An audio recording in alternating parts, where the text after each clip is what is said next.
Yes.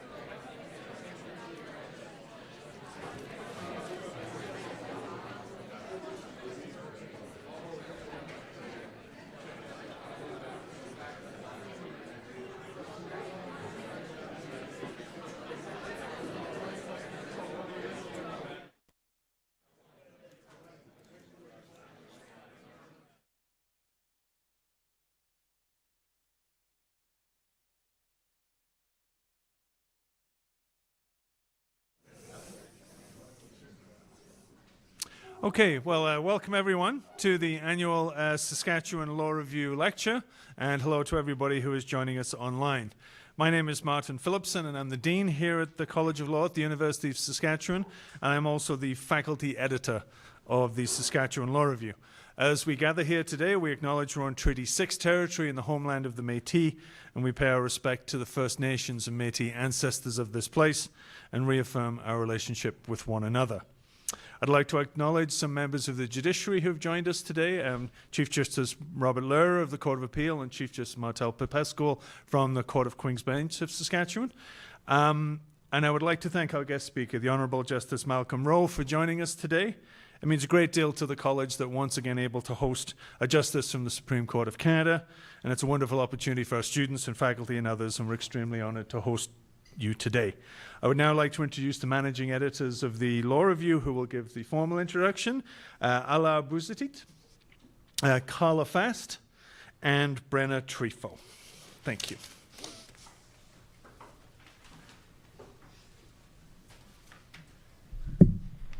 I'm short, so I have to move that down. So the Saskatchewan Law Review lecture is a significant annual event in the college. We are really grateful to have hosted several eminent speakers for past lectures. They have included, earlier this year in March, we had Justice Michelle O'Bonsawin of the Supreme Court of Canada. In 2023, we had the Honourable Gerald Morin, former judge on the Provincial Court of Saskatchewan. And in a 2020 virtual lecture, we had the Honourable Justice Rosalie Silberman Abella, also of the Supreme Court. And we all know why it was virtual. So, the Saskatchewan Law Review is a vehicle for the publication of researched articles and comments authored by practicing and academic members of the legal profession, and also by law students and others interested in analyzing subject matter of concern to lawyers. Law students at the University of Saskatchewan get hands-on experience editing a legal journal when they are selected for the student editorial board of the Saskatchewan Law Review. The editorial board is made up of 18 second and third year students, most of whom are seated, I think, in the first 3 rows of the lecture theater today. Members of the board select and edit articles for publication, set policy, and also must write a paper for possible publication in the review. Students learn about legal publishing through this process and have the opportunity to improve their legal research and writing skills. Today, we are very pleased to welcome the Honourable Justice Malcolm Rowe from the Supreme Court of Canada. We are delighted that he is here today on the 8th anniversary of his appointment to the Supreme Court. Justice Rowe was born in 1953 in St. John's, Newfoundland and Labrador.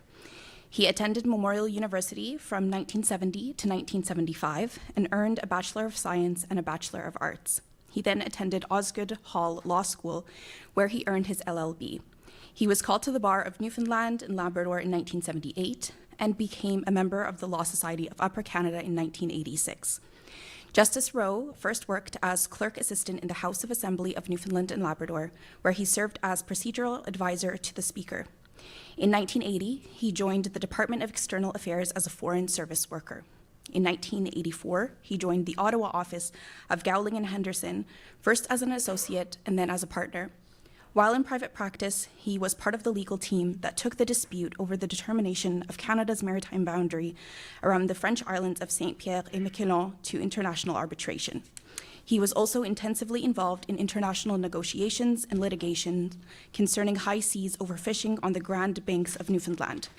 Specifically, he was involved in negotiation of a new United Nations Convention on High Seas Fisheries, initiatives at the United Nations Food and Agriculture Organization, and extended negotiations with the European Union.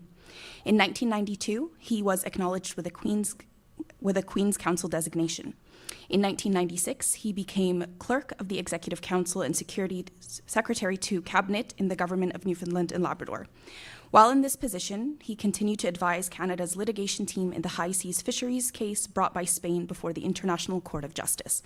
Also, while head of the Public Service, he was instrumental in securing a constitutional amendment to replace Newfoundland and Labrador's denominational school system with a public system.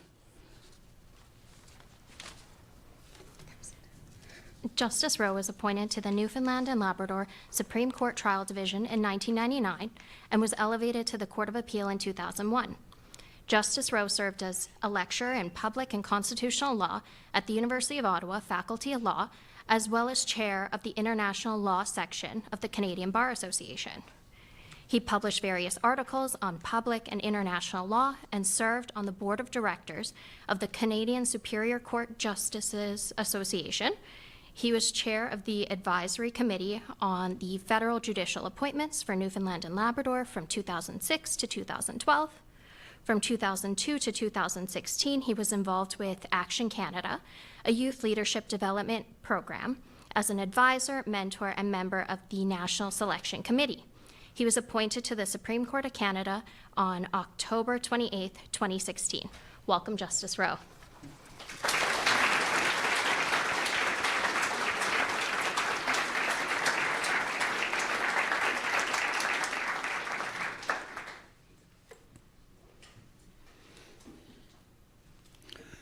C'est un honneur d'avoir été invité par le doyen Martin Phillipson à prononcer la 24e lecture de la Saskatchewan Law Review. Comme tous mes collègues à la Cour suprême, je suis heureux de rencontrer des étudiants, des académiciens, des avocats et des juristes à travers le pays. My topic today is the wisdom of Brian Dickson. In their book entitled Brian Dickson, A Judge's Journey, Justice Robert Sharp, retired a few years ago from the Ontario Court of Appeal, former Dean of Law at U of T, and Kent Roach, a professor at U of T, insightfully described Chief Justice Dickson's life and his jurisprudence. The book opens as follows, and I quote, Brian Dickson's judicial career spanned 27 years, from his appointment as a trial judge in Manitoba in 1963 to his retirement as Chief Justice of Canada in 1990. He spent 17 years on the Supreme Court of Canada, 6 as the Chief Justice, and retired as Canada's dominant judicial figure, end of quote. What is remarkable is the enduring consequence of Chief Justice Dickson's jurisprudence 34 years after his retirement. His wisdom and his conceptual clarity are key to this continued significance. His jurisprudence on the Charter and on Aboriginal and treaty rights is foundational. It remains important both for direct reference, notably for the Oakes test, and by virtue of its conceptual frameworks that are carried forward often implicitly in case law, notably the conceptual framework was laid out in Sparrow.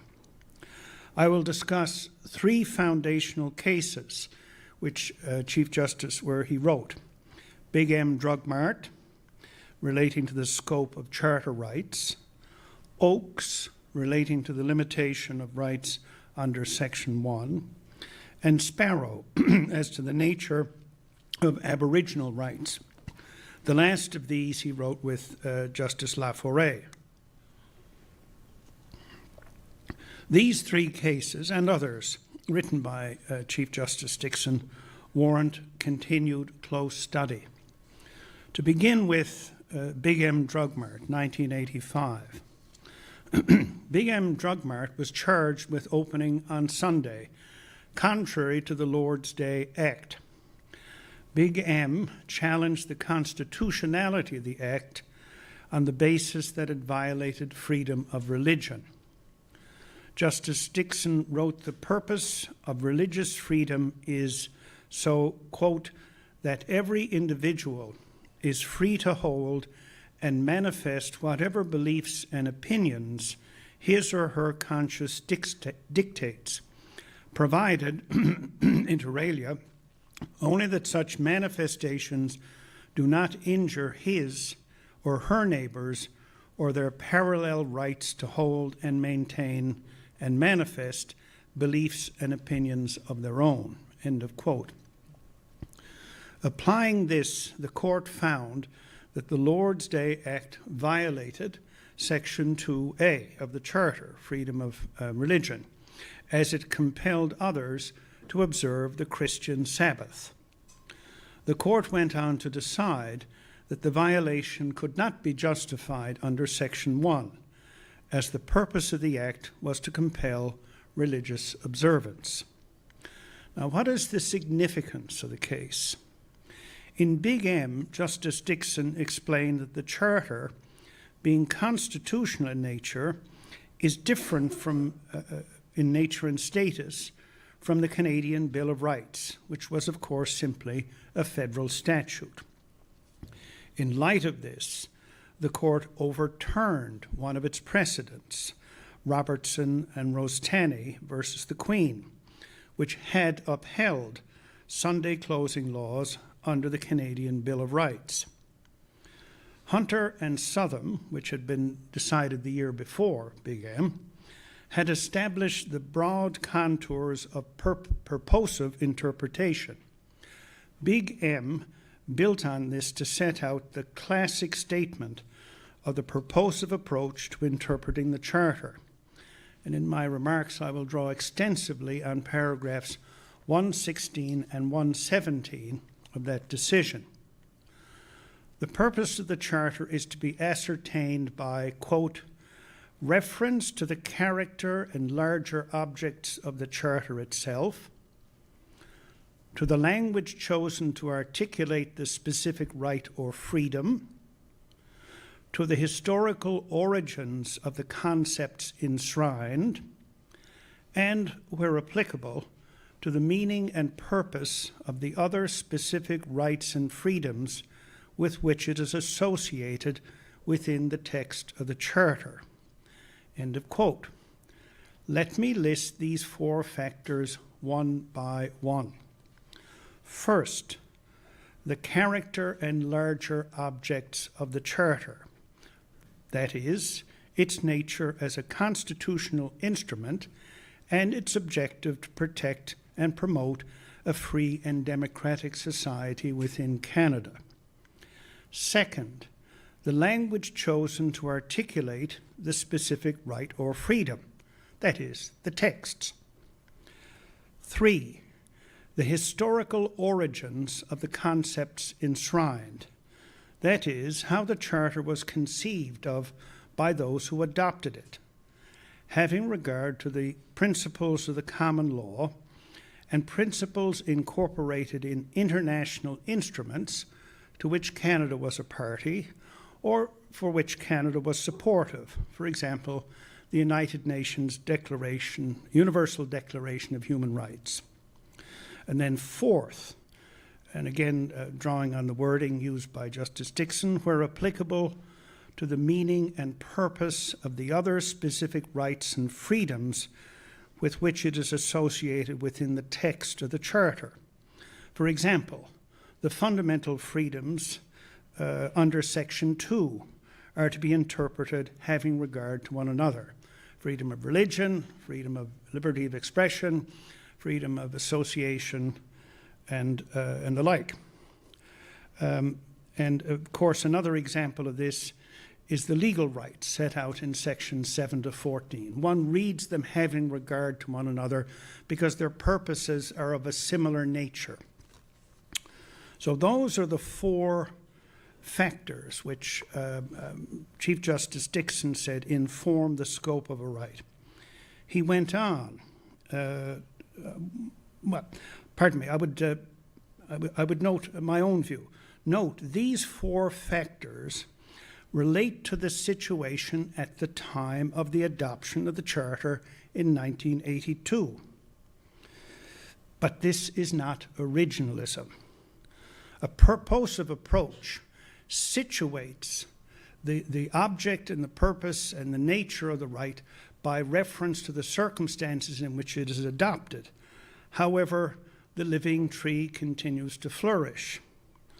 What is dynamic and what changes over time are the circumstances in society in which these broad purposes are given effect. And it is in that sense that while the purposes are to be ascertained by reference to factors which were in play at the time of the adoption of the Charter, how that manifests itself in the expression of the right is an ongoing and dynamic process which gives effect to the Viscount Sankey's formulation that the Constitution is a living tree capable of growth and development within its natural limits. The fact that this was an ongoing and dynamic process was made clear in the next paragraph in Big M. It was underlined that the interpretation of the right should be, quote, a generous one rather than a legalistic one. This has been one of the real failings with the Canadian Bill of Rights. It should be one aimed at fulfilling the purpose of the guarantee and securing for individuals the full benefit of the Charter's protection. End of quote. At the same time, Chief Justice Dickson went on to say, it is important, quote, not to overshoot the actual purpose of the right or freedom in question, but rather to remember that the Charter must be placed within its proper linguistic, philosophic, and historical contexts. These words were chosen quite carefully. Let's look at each of these contexts to which Chief Justice Dickson made. Linguistic, we come back to the text. Philosophic, the political and moral philosophy of a liberal democratic society in the post-World War II era. And the historical objects of a constitutional protection as they were then understood, what I would call a sort of the Rawlsian era of rights development. It was somewhat contemporary around that period.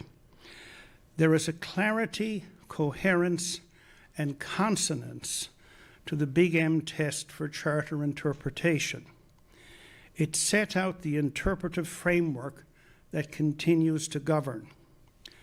As to freedom of religion, Big M held that this includes both, quote, the absence of coercion and constraint and the right to manifest beliefs and practices, end of quote. The Charter, quote, safeguards religious minorities from the threat of the tyranny of the majority, such that no one is forced to act in a way contrary to his beliefs or his conscience, end of quote.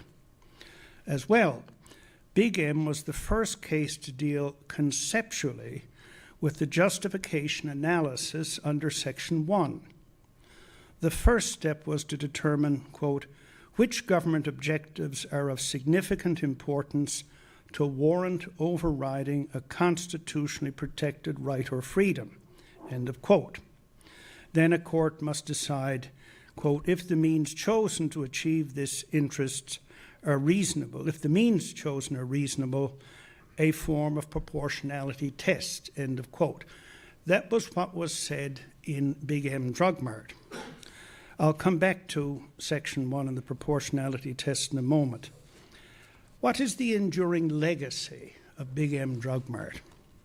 First, purposive interpretation. The impact of Big M in shaping Charter jurisprudence cannot be overstated. A search on CanLII indicates that the Supreme Court has cited Big M in 186 cases. It's a pretty good track record. The purposive approach set out in Big M has structured the interpretation of a wide variety of charter rights. For example, freedom of expression, 2B in Irwin-Toy in Quebec, mobility rights under Section 6 in the United States of America and Catroni, and Section 7 rights, re BC Motor Vehicle Act. And I could give further examples. Second, the test for Section 1. As I said, Big M's articulation of the test for Section 1 laid out concepts that 1 year later in Oakes were combined into the test that we currently utilize. Third, and freedom of religion. The methodology set out in Big M Drug Mart has guided analysis in 2A cases. For example, in Tunaha Nation in British Columbia, the only case in which I wrote with Chief Justice McLaughlin, we stated that while freedom of religion protects the right to believe and to manifest beliefs, it does not protect the object of those beliefs. As the government action that was challenged did not compel anyone to act contrary to their beliefs, it did not infringe freedom of religion. So essentially, a decision which I think was a 2017 decision was based on a close reading of Big M Drug Mart from 1985. It's just one example of the ongoing significance of that decision. I'm going to pass on now to the limitation of charter rights and the Oakes decision, 1986. In Oakes, it was decided that Section 8 of the Narcotics Control Act, as it was called in those days, which set out a reverse onus for possession with intent to traffic, was unconstitutional. Under the impugned provision, an accused would have to prove that their possession was not for the purpose of trafficking. David Oakes, the accused, argued that the law violated the presumption of innocence under Section 11D of the Charter, and that the violation was not justified under Section 1. Chief Justice Dixon wrote that the law did violate 11D, and then he considered Section 1. He found that Section 8 of the Act satisfied the first step of the analysis, that curbing drug trafficking by facilitating the conviction of those engaged in trafficking was a substantial and pressing objective. But the provision did not meet the rational connection requirement. The presumption was held to be over-inclusive and would lead to results that would defy rationality and fairness. It was not a justifiable limit in a free and democratic society. Now, what's the significance of the Oakes decision? It continues to set out the test for justifiable limitations on charter rights. Chief Justice Dixon identified the two functions of Section 1, and it's important to bear both of these in mind. Section 1 guarantees the rights and freedoms set out in the provisions that follow. It's a general statement to that effect. And second, it explicitly states its own justificatory criteria for the limitation of those rights. Chief Justice Dixon held that the onus rests on the party asserting a charter violation to prove that violation. But when that onus is met, the burden shifts to the government if it wishes to seek to justify the infringement as a reasonable limit under Section 1. There is a, quote, stringent standard of justification, end of quote. First, government must show that its objective is pressing and substantial. Then government must show that the means used are demonstrably justified. In doing so, a court weighs collective societal interests against the right of the claimant or the competing rights of other individuals against the right of the claimant. This is formulated in three steps, three components. First, The measure must be rationally connected to the pressing and substantial objective, rational connection. Second, the means should impair the right as little as possible, minimal impairment. And third, there must be a proportionality between the deleterious effects that arise from the limitation of the right and the salutary effects of doing so. The more severe the deleterious effects, the more consequential the salutary effects must be. Often the decision as to whether there is a justification of an infringement under Section 1 turns on this final balancing of deleterious and salutary effects. This tends to be very much a policy-laden exercise. Now, there's an enduring legacy here because Oakes continues to serve as the framework for Section 1 analysis.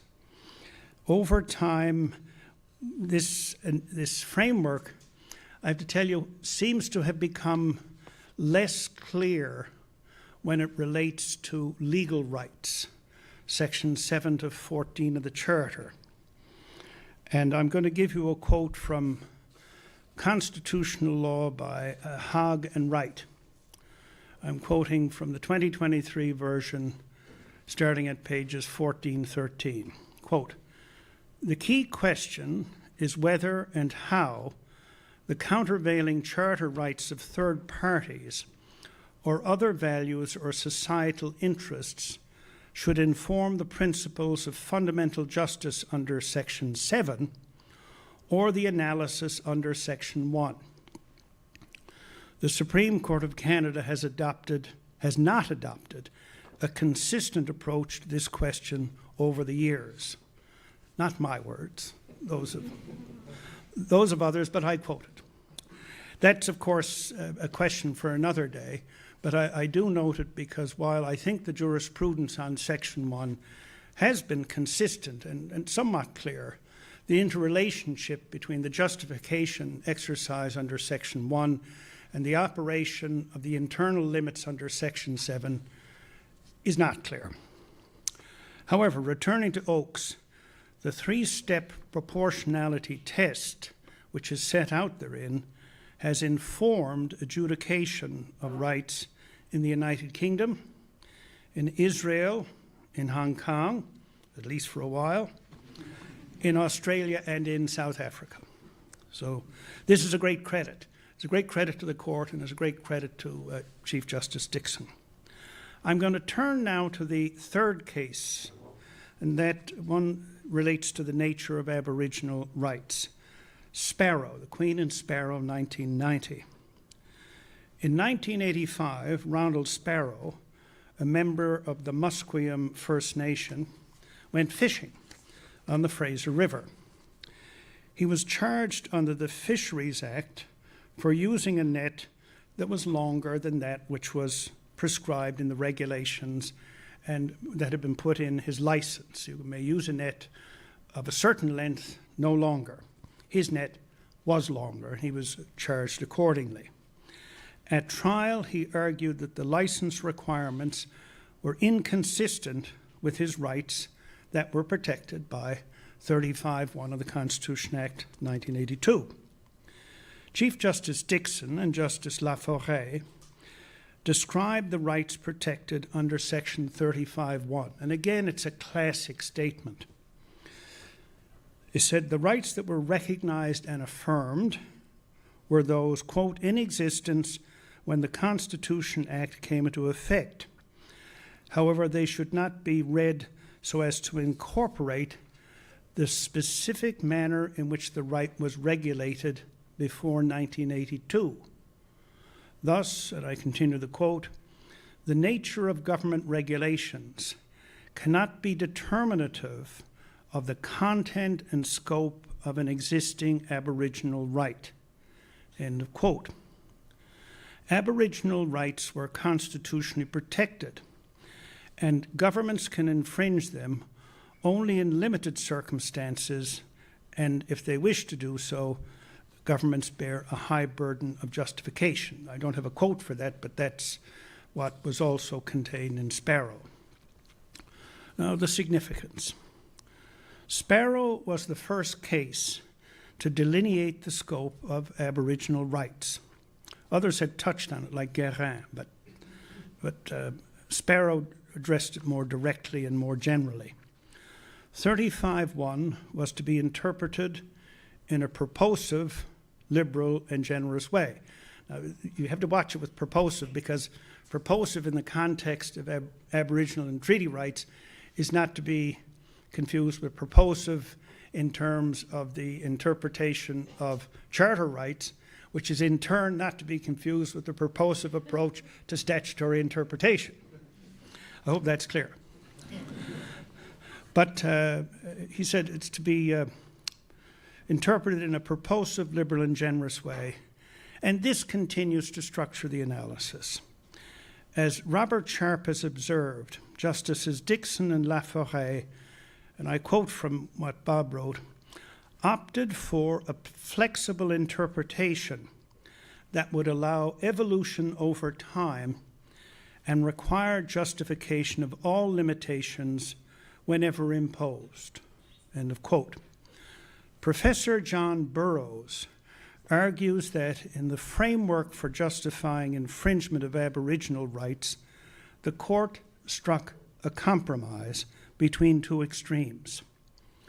One, that Aboriginal rights continue to exist in their original form, as they did before European contact, notwithstanding that they had been regulated. That's one extreme. And the other extreme is that most rights had been extinguished as a result of their regulation. The court struck a middle course between these two. Justices Dickson and Laforêt wrote about the honour of the Crown and fiduciary duties. Now, both of these concepts have evolved through the jurisprudence, and fiduciary duties have taken on perhaps a more specific and narrow role, whereas the honour of the Crown has become really a foundational concept that's applied in a wide variety of circumstances. But there was an initial statement, which was an important one, as to the honour of the Crown and fiduciary duties in Sparrow. The Crown is to be held to, quote, a high standard of honourable dealing, end of quote. And this, too, is something which was has entered into the whole structure and the framing of Aboriginal rights. Sparrow departed from earlier decisions, notably in St. Catherine's Milling and Lumber Company and Calder, with respect to extinguishment of Aboriginal rights. Regulation is not the same as extinguishment. For the latter to have occurred, an intention to do so needed to be clear and plain.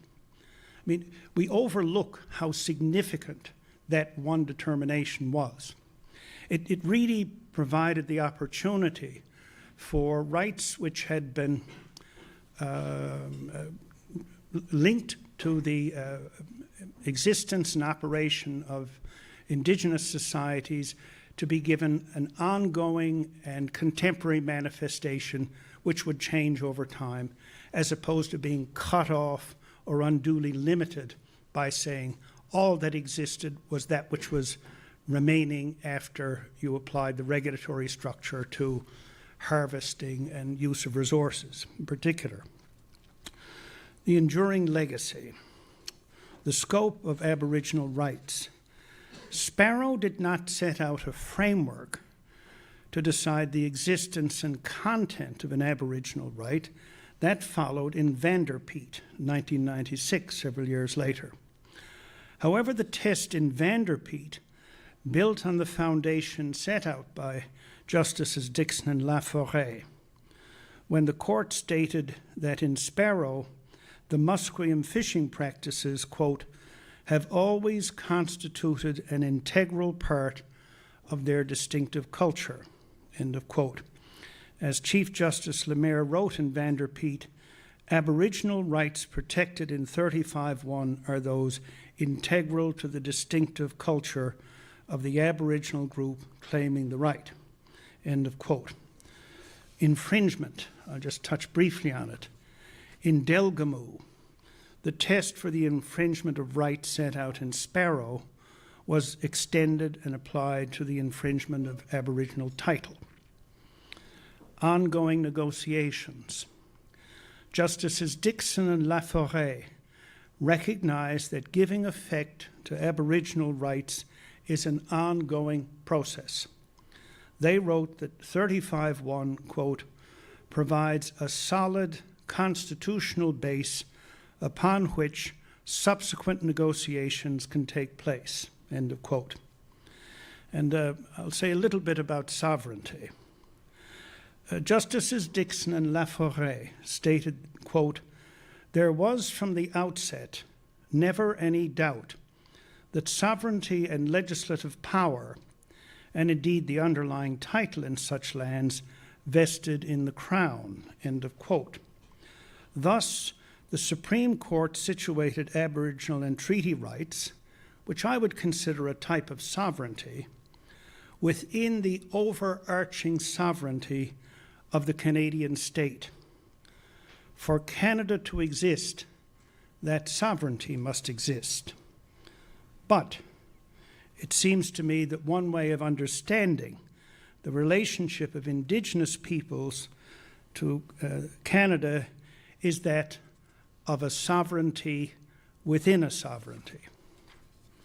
In my reasons in Des Hôtels, where I was in the majority, and in Dickson versus Von Tut Gwichin, in which I was unfortunately in dissent, I deal with Indigenous groups as distinct political entities that, as of right, operate according to their own laws, customs, and practices.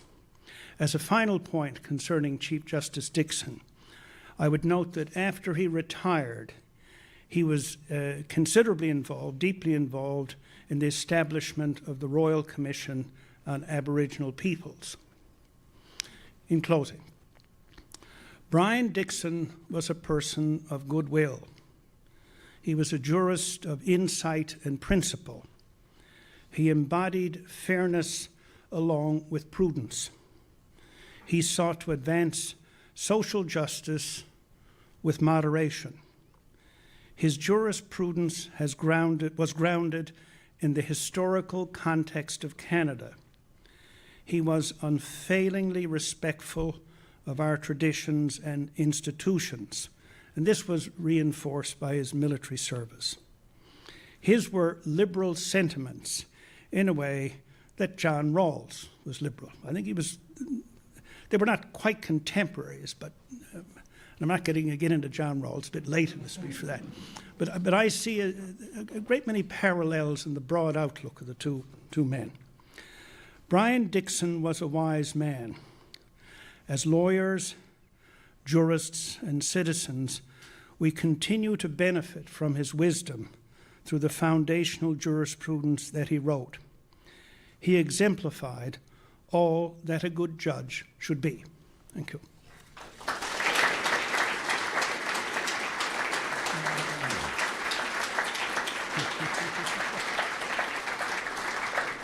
Thank you, Justice Rowe. We have a few minutes left, so I would now like to open it up to the audience for any questions. There are mics located in the aisles for you to use.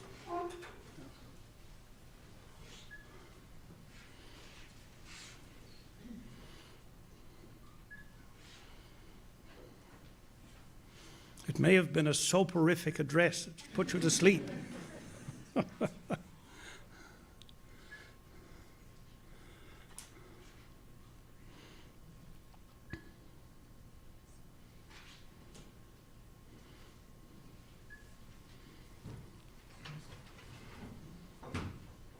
I hope it's okay to ask a question, even though I'm not a student anymore. I'm curious, you described Chief Justice Dickson's tendency to sort of pick a middle road. between two extremes, and at the same time you spoke of his conceptual clarity. Yes. I wonder if it's challenging to get both of those things at the same time. I must say, I don't think there's any incoherence or inconsistency between moderation and clear thinking. I mean, as a matter of fact, I think clear thinking is a good sign of moderation, and moderation is a good sign of clear thinking. I'm not saying that he just kind of cut it down the middle and said, you know, let's all go home for lunch or something. I'm saying he thought it through, and it was a pretty good comment, among others from John Burroughs, that the court could have said all of the limitations on Aboriginal rights, they're locked in. And that would have been very confining for the future. Similarly, to say that all of the limitations that are arisen from the operation of society, you know, the regulation of harvesting and use of land and all the rest, those don't count. And then there would have been this enormous uncertainty as to what would have been, you know, property rights or the rules of general application. And so neither of those was a good idea. And really, I think what he had in mind was neither of those was a just result, either for the citizens of Canada broadly or for Indigenous peoples. And so he did strike a sort of a middle ground, but it was a principled middle ground in which he said, those rights continue to exist and they will be manifested from time to time in a contemporary way. And that's pretty clear, but it's also moderate.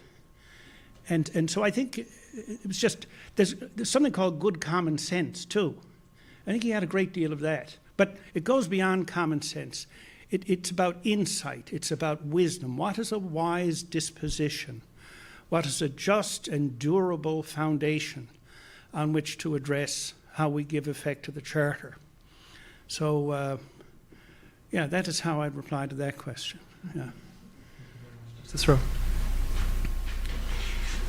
I was just wondering if you thought that Justice Dixon was like a unique product of his time, of that post-war period, of that kind of optimism about how things could be better, Yeah. and whether you think that kind of, like the experience that he brought to his analysis is something that you'll see in the future, or is it very much like just because he was who he was when he was? I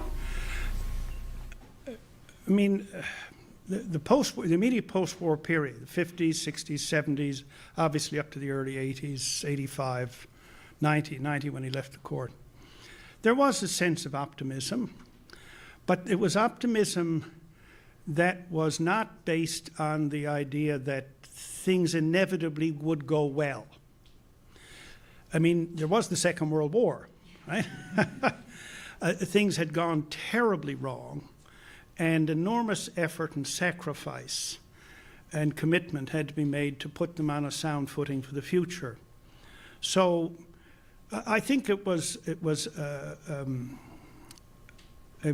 thoughtful optimism, but I think it was tempered by experience and an understanding that there were certain guiding principles, certain values that were necessary to preserve a free and democratic society, and that the Charter was really an exercise in doing that, in preserving and advancing Canada as a free and democratic society. And then another part of the Constitution Act 1982, which was outside the Charter, the protection of Aboriginal treaty rights, that was part of a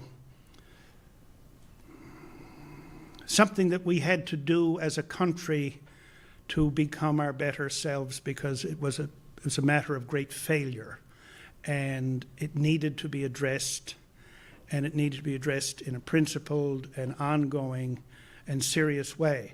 So he wasn't just Pollyannish. He was. I think he was optimistic, but he was optimistic with a lot of realism.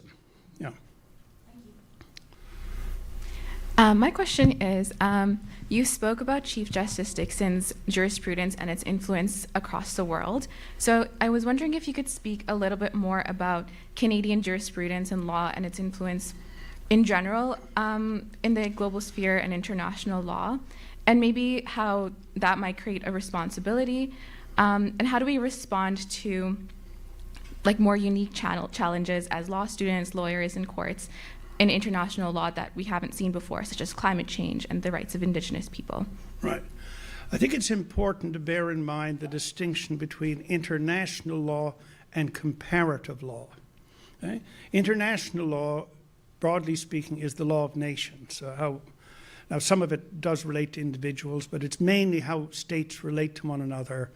It's governed by conventions, conventional international law, then there's customary international law. And Canada has had a proud history of contributing to the development of international law, notably in the immediate post-war period. The Universal Declaration of Human Rights, 1948, I think, something like that, was written largely by a Canadian.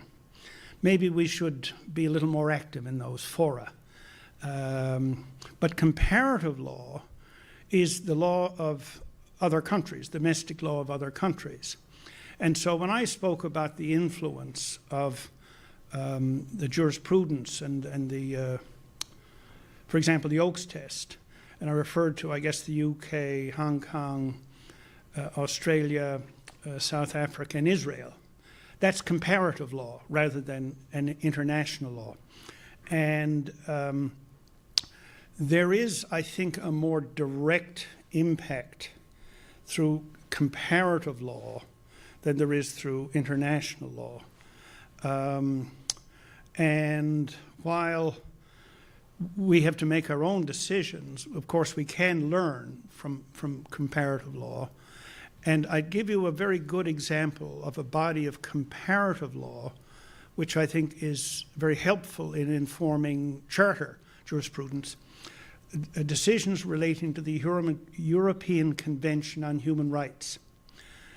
Roughly 1952, I think it was adopted. If you read the European Convention on Human Rights and you read the Charter, they look very much alike. They're not identical, but they look very much alike. And of course, one of the things that was taken into account in 1981 and 1982, when the Charter was put together, was looking to the European Convention on Human Rights because it was seen as a very considerable accomplishment. What we have in Europe is a very rich jurisprudence which has been developed at the national level and then through the European Court of Human Rights, which has interpreted and given effect, given application to the content of the convention.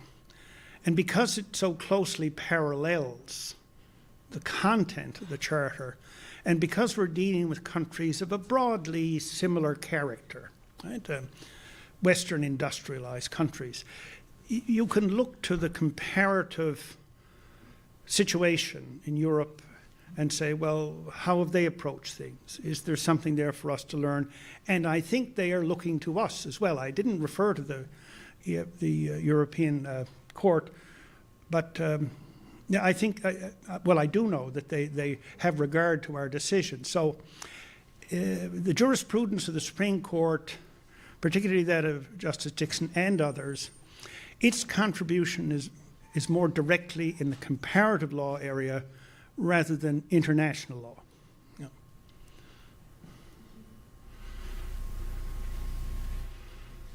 Oh, there's so many people.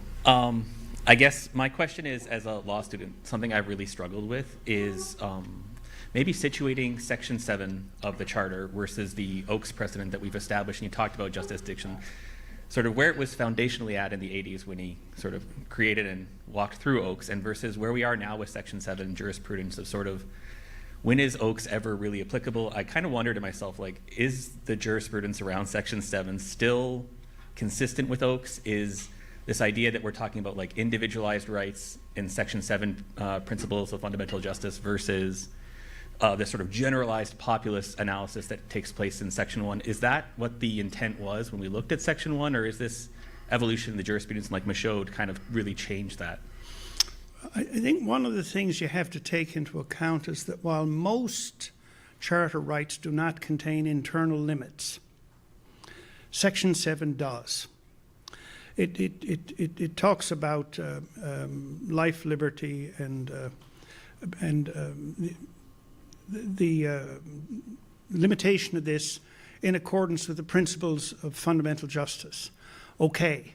Now there's an analysis which just hinges on the principles of fundamental justice, and that is the framework for the justification of the limitations in Section 7, and arguably extending out through 8 through 14, although that's a complex question.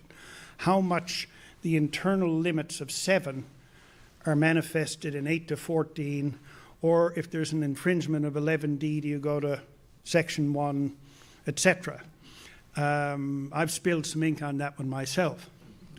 But what I would say is that the internal limits and the analysis that arises from that in Section 7 has somewhat displaced the Section 1 analysis vis-a-vis Section 7.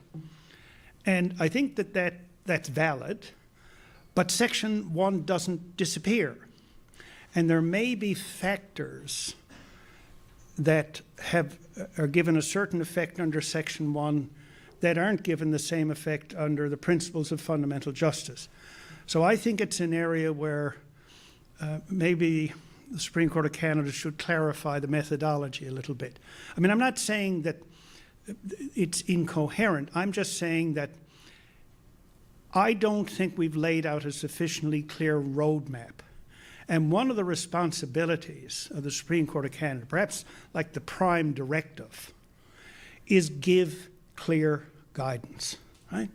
Give clear guidance, because we can speak authoritatively to the legal community so that lawyers can advise clients, so that lawyers can plead before judges, trial judges know what to do, courts of appeal, etc., to provide the guidance that is needed for everyone else in the legal system to do their job. And so, Section 7 and Section 1, the internal limitations in Section 7 and the justificatory analysis under Section 1 needs a degree of clarity. Yeah. Thank you.